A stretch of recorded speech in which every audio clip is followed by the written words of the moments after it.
Buli weziwera ssaawa 12 ez'okumakya buli lwa Sande tuba tukutwala mu ssinzizo.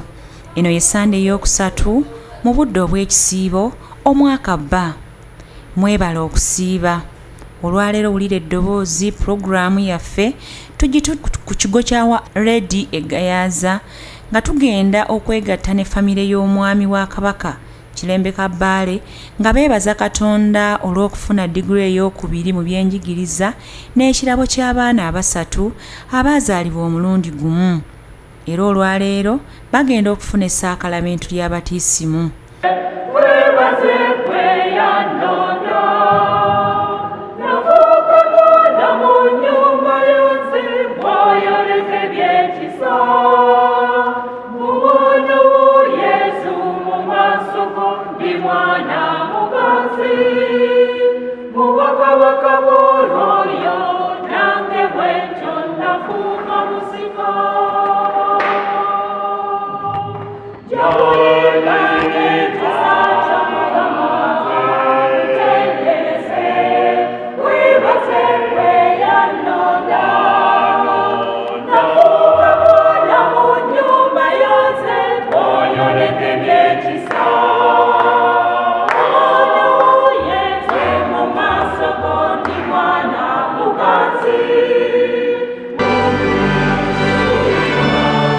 Abakungu bangi okuva mu Bwakabaka bwa Buganda tebalutumiddwa mwana.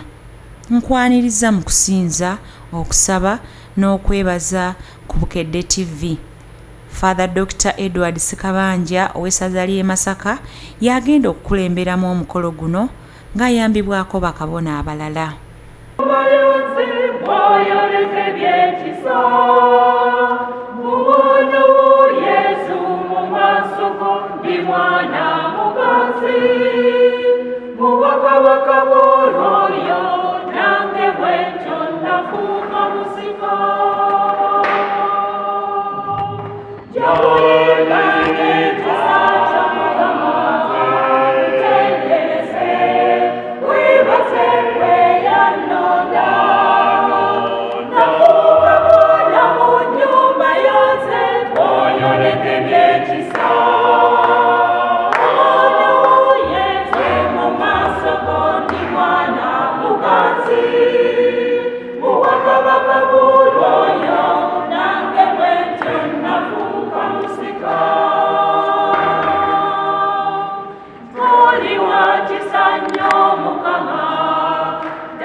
Abooluganda abaaliisa essanyu mu kikolwa kino ekitukuvu.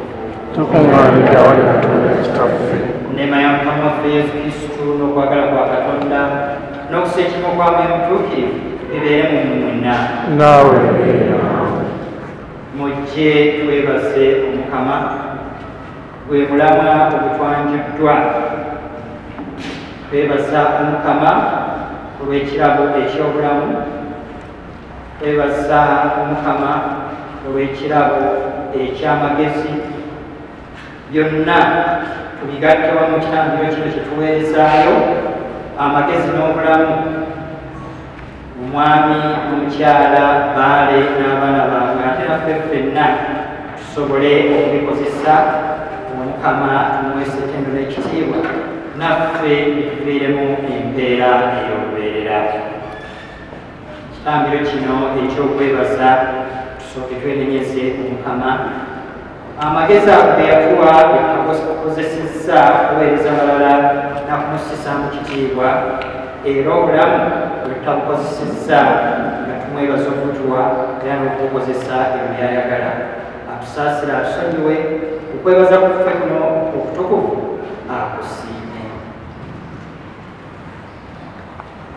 Neetondera Katonda omuyinza abantu ennyo mu kulowooza, mu kwogera, mu kukola ne mu butakola. Musinze ddala bamalayika bonna n'abatukuvu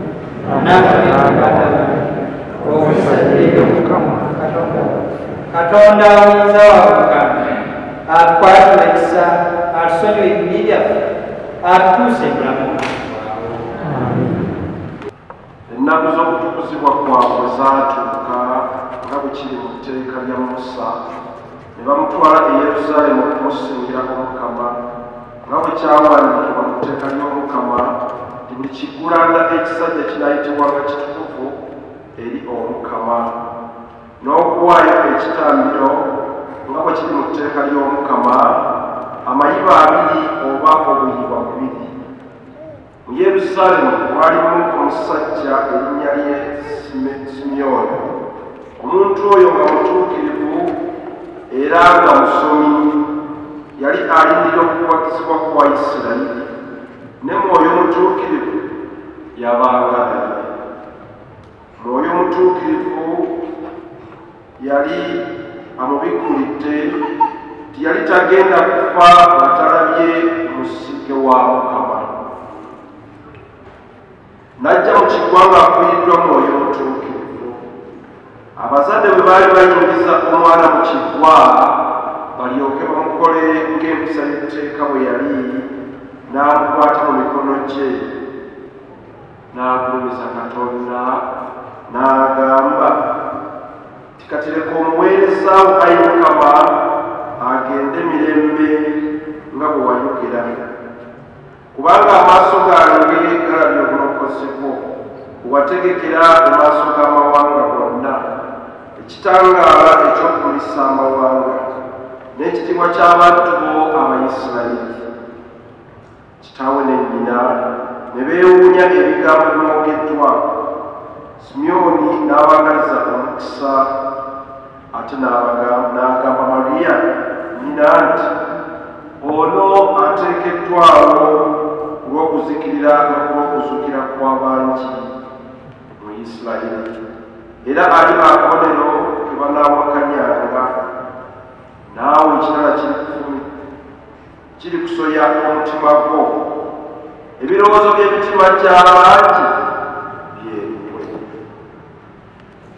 Era waaliwo ne Anna omulanzi omukazi muwala wa Fanuweli ow'omu kika kya Aseri, yali ayise mu myaka, yamala ne bba emyaka 7 okuva ku buberevu bwe n'aba nnamwandu okutuusa ku myaka 89.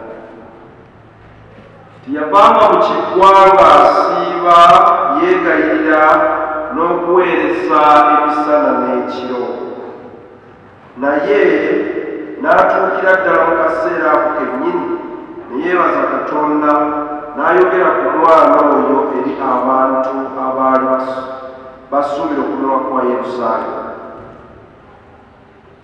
Bwe bamala okutuukiriza byonna nga bwe biri mu tteeka ly'Omukama, ne baddayo e Ggaliraaya mu kibuga kyabwe Nazaaleeti.